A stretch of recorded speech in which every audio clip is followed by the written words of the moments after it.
Welcome to the Wisdom Lifestyle Money Show. I'm your host, Scott Dillingham. The show is designed to help Canadians invest better in Canada and the United States. We specialize in mortgage financing and education in both countries. Discover how you can become a better investor and access the financing you need. But we're going to be talking about something quite exciting today that helps a lot of investors.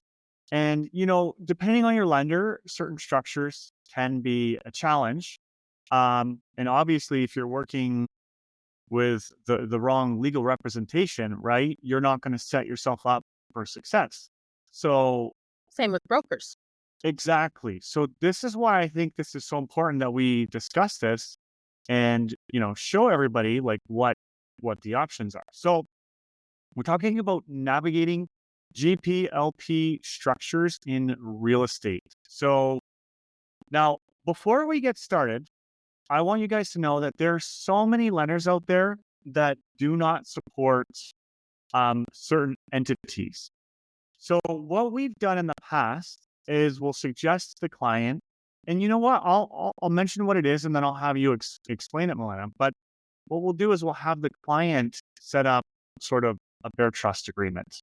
So then from the lender standpoint, they're able to close in the personal name, but it does get pushed. And I'll let you explain that, but it allows the clients to have multiple lenders that they can tap into to access the best pricing. So why don't you explain what the bare trust is, and then we can talk about protecting the investor and just the different things. So yeah, let's start there. So what's a bare trust?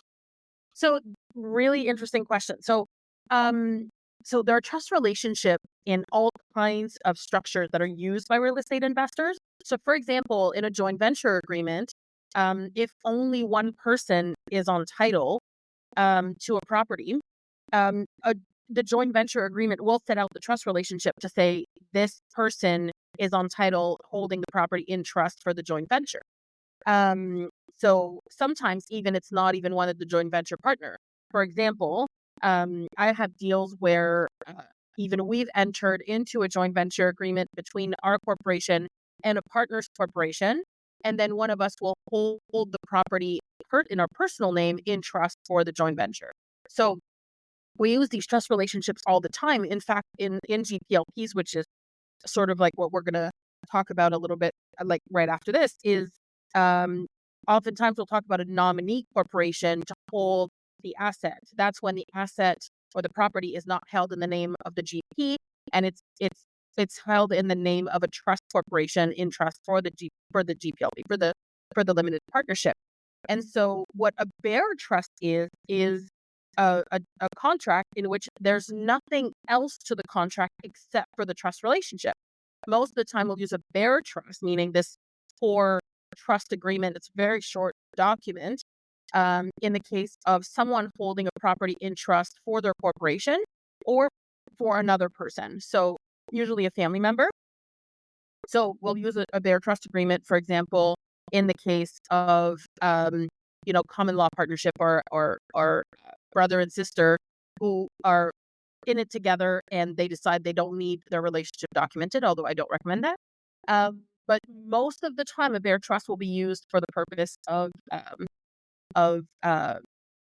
severing the registered ownership and the beneficial ownership, so such that the person that holds the property on title is not owner in the background. Yeah.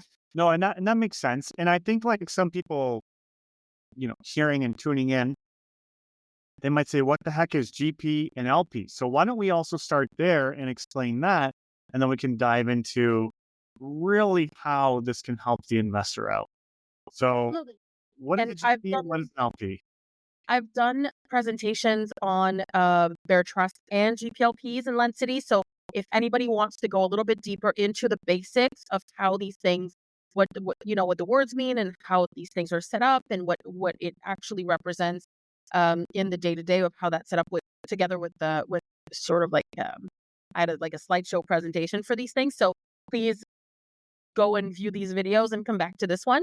But yes, the gist of it is at the core of it is that there is when we talk about a GPLP, we're talking about a limited partnership. So why is the word limited? Because at its core, it's a partnership. It's people coming together to do a thing, right? So it is a form recognized by law as having certain criteria and certain benefits and responsibilities. So a limited partnership, the word limited refers to the level of liability of the partners. So a limited partnership limits the liability of the partners except for the general partner. And if we enter into, say, Scott, you and I enter into a partnership, we're saying the two of us are going to, we're going to start a business together and we're going to do it through a partnership. We're going to be both just as equally liable for the business, right? In a limited partnership, the partners don't have liability except for the general partner. So if you and I enter into a limited partnership and you bring cash and I do the work, I'm going to be the general partner. I'm going to shoulder all of the liability for the project. And you're just going to bring the money, get some benefits from that money, have nothing to do with the management, and uh, reap the rewards without any of the liability on your shoulders. But the flip side is you don't have much of a say. That's really the gist of a GPLP. The main benefit, and we talk often about a GPLP colloquially, but really at its core, it's a limited partnership. That's the important piece. Yeah. So if I'm hearing you right, the GPLPs is absolutely designed to protect the investors in certain cases. Is that right? Absolutely. It's basically saying if you investor don't have much to say in the day-to-day of the project, we're going to strip all the liability off of you, completely shield you from the liability, and put it all onto the managing partner, the general partner. Okay. Okay. So that's great. So I'm gonna ask you the question, but from the opposite end. So then what what do you see as the biggest risks for investors that are wanting to partner together, right? So then we can visualize and we'll be able to see how these types of structures will help. Absolutely. The biggest risk, well, is to not have the documents drafted properly. For example, there are situations where the general partner also owns units as an LP. Well, those units are therefore not protected. The general partner, because it is the general partner and has a managerial role, will not be protected from liability. Also, um, there are certain aspects of risk for the limited partner because the limited partner doesn't get much of a say, which at its core is typically a good thing because then the limited partner is protected from liability and also doesn't have to do the work. On the flip side, the limited partner therefore has a limited involvement in the decision making, and so it's putting a lot of power on the general partner. So I would say one of the risks is not vetting the general partner properly, and not, you know, a joint GPLP set up with a general partner that is not knowledgeable enough and not able to take the project to its conclusion is risky. I oftentimes when I have clients who want to buy units in GPLPs or in LP, I recommend to vet the people behind the project. Yeah. And yeah, those are a few of the items that I can think of offhand. Um, and then there are also like the mortgage implications, which we'll talk a bit more about. Yeah, no, absolutely. And then so just to like really showcase your value, really, I mean, what are some additional risks if say somebody doesn't go to somebody like you that has experience in this? They're like, oh, we just want a joint venture. Like, what have you seen or what are some horror stories that maybe you could share, right? To really outline why somebody who's listening who wants to protect themselves and partner in real estate, why like your services would be so valuable. Well, thank you for asking me that. I'd say there, I say if a lawyer takes on the responsibility of creating a GPLP for a client, typically they have the know-how to create the GPLP. But not all of them are going to be real estate investor focused. One of the things that I've seen is having an overly complicated LP agreement, which an LP agreement, it's kind of like a will, it's one of those documents that will be heavily legalese, really hard to get around that. Oftentimes, investors will be turned off if they're new investors in real estate. I mean investors as in passive investors will be turned off by the complexity of the documents. So there are things that we can put in place to really help um, provide that comfort to investors, make sure that they are completely protected from a legal standpoint and not turned off by the documents. So one way that we do it is that what we recommend doing is having it, especially with people who raise capital with a lot of investors, is having the LP agreement vetted by another lawyer, paid by the the people who set up the project. They then retain the services of the other lawyer to work only and it completely independently for their investors. And then because the agreement is pre-vetted before the LP is even registered, then there's not the issue of having all of the passive investors each having different lawyers wanting all of these different changes and then sort of like getting lost in the negotiations, and then having to re-register the LP with the changes after the fact. Yeah. So it's bridging the gap between the legalese protection. We want to make sure that the agreement is properly drafted, of course, that everything is copacetic on that front. But on the other hand, there's a side of it that's we need to make the deal work. We need to make things easier for the people involved and provide comfort to the investors in a way that's not I know what the right word is here, but that's not like debilitating for the project, if that makes sense. Yep. No, absolutely. And I'm curious too, because I always hear different things, right? Um, but what would you say? Maybe there's not a magic number, but is there a magic number of properties that somebody should own before you think they should set up the GP-LP structure? Or would you say, look, this is your very first partnership deal, like do it then? Like what are your I think it's project based. It depends on a lot of things. At its core, the main reason people will do a GPLP because it is a much more expensive setup than, say, a JV. Not as expensive as an MFT or a REIT or something like that, but it is a more expensive setup than a joint venture agreement or a simple corporations with the investors owning shares. Right, that's also a very simple setup. Because of the cost, the project has to support it. So if someone is buying a duplex for, $1 million and is raising $300,000, maybe $400,000, it's probably not worth it. But where we hit a wall a lot of the times is when it comes to the source of the down payment and wanting to protect our investors from the responsibility of the mortgage.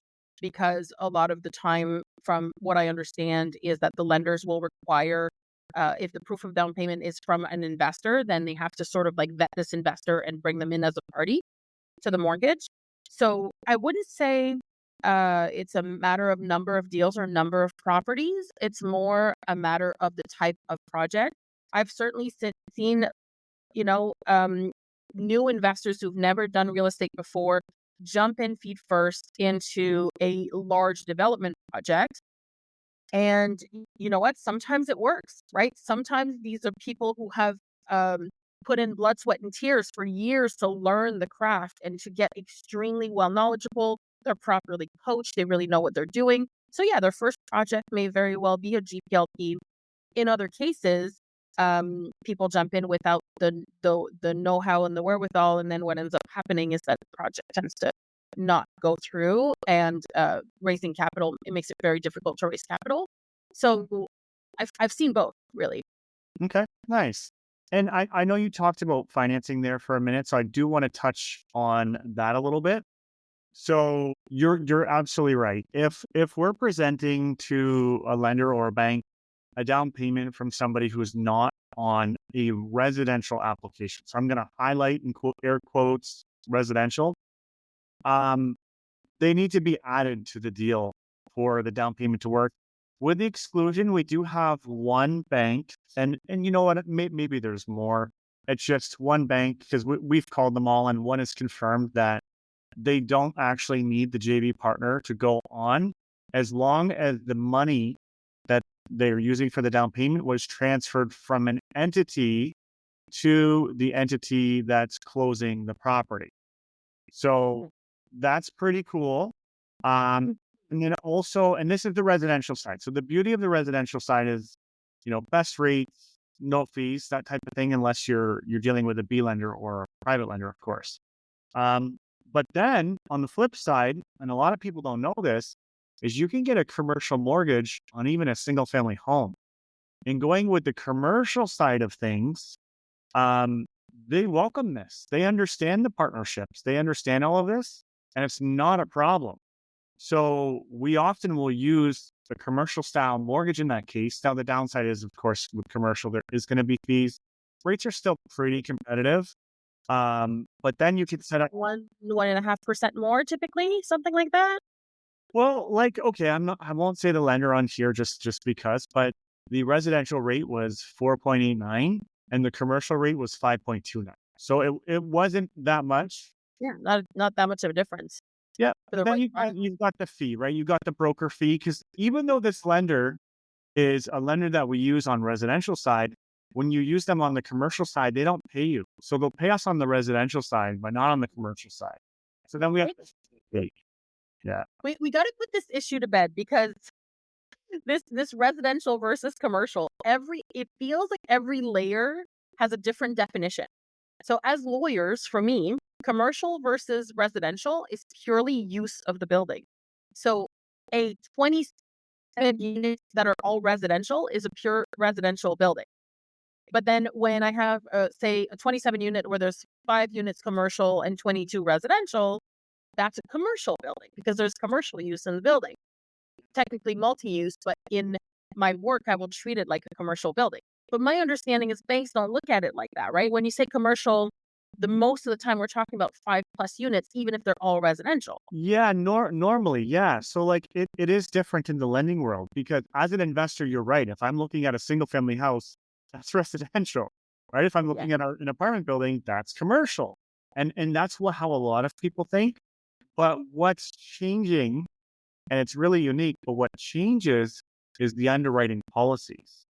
So Mm. from a bank, if we're going commercial, and most of the banks have it, I don't like necessarily going to the banks on the commercial side because they have higher debt coverage ratios they're looking for. But if we're approving a deal on the commercial side, they're looking, it shifts. So let me take a step back.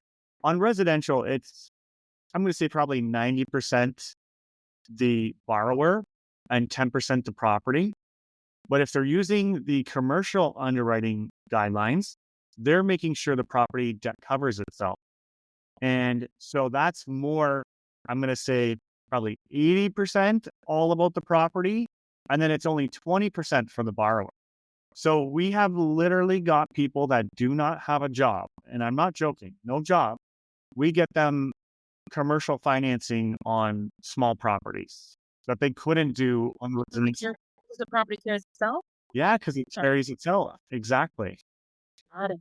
Exactly. So, Oh, that's really cool.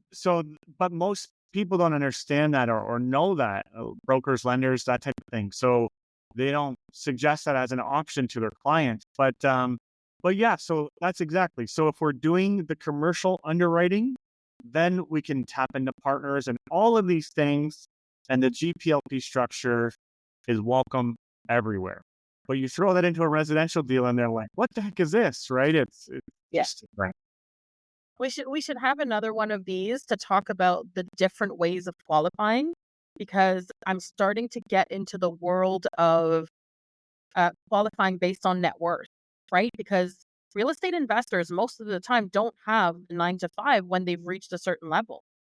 And I've been self-employed for a decade and a half, and it's always been a challenge to qualify for mortgages as self-employed, and I've had to keep my income really high, right, on paper to continue to qualify because I'm a real estate investor. So the flip side of this, the taxes are through the roof. So I don't want to derail the topic of our talk today, but I'd really love to have a deeper conversation about the different ways of qualifying and help guide people to make decisions related to their 9 to 5 jobs, how to transition from that, and And once you do transition to a full-time real estate investor, how much do have to declare as income? Do you need to declare anything as income? That kind of thing. No, I agree. So yeah, we can absolutely speak about that. I think it is important and a lot of people don't know. And when we start talking to people about that, they get very excited. So just to wrap up this thought, again, remember that it's based on the property. So if somebody does want to buy a single family house and run it through commercial, right? If it's a $200,000 house in Thunder Bay, right? That might just work. If it's $1.5 million home in Toronto downtown, probably not going to work. Do you know what I mean? So it's because Absolutely. at 1.5 million purchase price, it's not going to cover with single family rents. So a lot of the investors, they don't understand that, the lenders, the down payment, yeah, they might have a 20% down minimum, but they might Mhm. come back and say, we need 46.5% down because that's when this property covers itself. You know what I mean? So that's the only thing. Mhm. Yeah. Makes sense. So when we use GPLPs, what I've seen is GPLPs are used for either development projects or for large multifamily. That's where I've used it the most, or commercial settings like hotels or that sort of setup. Um, and so, what are your thoughts on when it makes sense, sort of like as a threshold to use a GPLP? Yeah. So, I mean, I think you nailed it kind of already when you said it does depend on the project because, like, we'll go back to the single family house. Why would you set up that type of a process and that thorough of an investment vehicle on a single family house, right? I don't know if that makes sense there. But I do agree, like on the larger projects, absolutely. You want to protect yourself and again, limit your liability. And it's especially true because look at a development property, right? You're giving the money to the developer in hopes that they can complete the project. Well, what if it stalls? What if the cost overruns? They didn't analyze properly and they have all these expenses, right? And they run out of money and they can't complete it. So the Mhm. lender comes after them, right? So Mhm. you want to separate from that, especially if somebody needs to be, in my opinion, heavily involved because the success of the project depends on that GP. And you've already stated that people should investigate who their general partner is and the strength of them, right? Just to make sure the project can come to completion. So in those cases, absolutely. I like the structure. But if it's a smaller house, like you see people now that they can't afford a house. It's so much money. So you're seeing people, there's even local mortgage companies to us that are like setting up kind of like these virtual, not virtual, but like date nights where buyers just come in and they meet each other and they don't even know each other and they buy houses together so they can combine their incomes. You know Interesting. what I mean? Yeah. Yeah. So it's different, but you wouldn't set up a GPLP in this case. You know what I mean? So I do think it depends for sure on the project. And most of the time, the question I get from clients is, "Hey, I'm buying this project. I found this great deal. Should I set it up as a GP? Sorry, as an LP, GPLP structure, as a joint venture, or as a corporation with the investors being shareholders?" Right? That's the question I get most of the time. And by the way, this really typically only comes into play when people are raising equity. Because if they're buying the project themselves, they don't need LPs, they don't need, passive shareholders, and they don't need a joint venture agreement. So, but what to piggyback on what you were saying about the risks of the project is it really de-risks the project when your investors have equity. And oftentimes for the private investors too, for the passive investors, it's a they get a better deal. They get a bigger bang for their buck in the long run. But oftentimes they don't get the same level of cash flow. So kind of it's kind of a, a toss up, and it really depends on each individual investor's um, comfort level with different structures. But yeah, so the question that I get most often is, how do I structure this deal? Do I structure it as a corp, as a JV, or as a GPLP? And the majority of the time, the deciding factor is their ability to finance the project. And if the project is of a certain size that we might recommend a GPLP, usually it's because of the recognition by lenders, especially CMHC lenders, of GPLPs without having to have the individual LPs qualify. The LP itself qualifies, like the partnership itself will guarantee the mortgage, but not the individual investors in the background. That's Yeah. my understanding anyway. Yeah, no, I agree fully. It's just, yeah, it's a really interesting topic because every structure is different. Now, would you advise for those, listening, say I invest in project A and it's going well, and then the same GP has project B and I want to invest in that. Would we alter the original GPLP to include that, like a blanket one, or would you recommend setting up another entity for a second project? Um, Interesting. I think it would be a case by case basis. Usually, the LP agreements, at least the way that I draft them, have flexibility in them and might say the purpose of this project is to do XYZ with this property. But usually, there's any other, we add something like any other project that the GP deems fit can be in this LP. So, in a scenario, I'm trying to think of a scenario in which a GPLP gets set up for project A. Project A comes to completion or is sort of like midway. And now the question becomes, we have project B. Do we create a whole new structure or do we repurpose structure that we use for project A? Every single LP, and I'm not necessarily talking about from a legal standpoint. From a non-legal standpoint, yes, the GP could make the choice based on their based on what's in the contract, but typically the GP would have the authority to do that. The the um the risk is frustration by the investors, right? You don't want to have a wave of investors getting frustrated and pulling their money. But the other thing is you're basically gifting a piece of the pie to the existing investors. If uh, but it doesn't mean, how I would probably approach it if there was an option to do that, especially if it was a very similar project, would be to have a meeting with my investors and say, hey, like we have two options. We found this gorgeous project. Sorry about that. We found this gorgeous project. We can either A, create a whole different structure and raise capital in that structure, or we can raise the capital inside the LP that we currently have, bring in, say, another $500,000, and then everybody, all of the LPs or the whole LP owns both projects. So you would get a piece of the pie in both. So absolutely doable. Um, Very rarely will I see that though, especially since the lender in project A would probably have to approve of that. Um, and the lender in project B would then have to vet both project A and project B. It's kind of like if you have multiple properties in a corporation and you want to refinance one of the properties, the lender's going to want to know all the details for all your properties. Yeah. That's been my experience anyway. Yep. So, yeah. So Okay. most of the time not advisable, but certainly doable from time to time. Yeah. Okay. Yeah, and I'm just trying to come up with questions that I can think people having. And one, like I had an example of this, so I have another question for you. But like this past week alone, we had a client that did a purchase, but it's closing in an entity that's not set up. Now the lender wants to see that entity set up now. They don't want the client to remove financing condition and then it doesn't get set up and it just screws things up. So the lender's like, we want this now. So the client spoke to their lawyer and it was going to be a 2-week turnaround time to set this up. So, Really? yeah. So then the client ended up saying like, that's way too long. And they call another lawyer and they got it done like right away. Um, but What kind of entity? Like just a new corporation?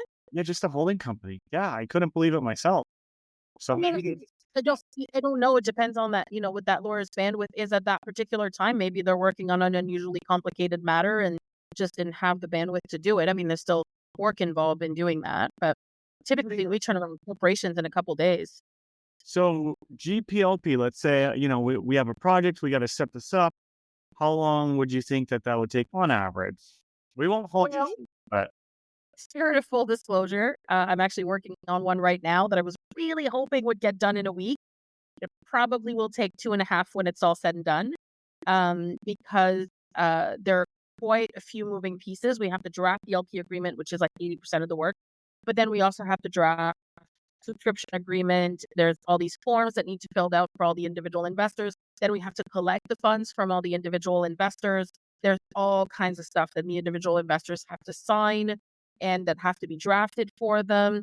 Also, we have to actually create the GP corporation. Most of the time, then we start talking about, is there going to be a nominee corporation or a trust corporation for the purpose of holding the property? And then we also have to discuss how the GP is held, right? So if you have two partners in a GP, now we're talking a shareholder agreement to decide between those two business partners how how that's going to look between them for the ownership of the GP.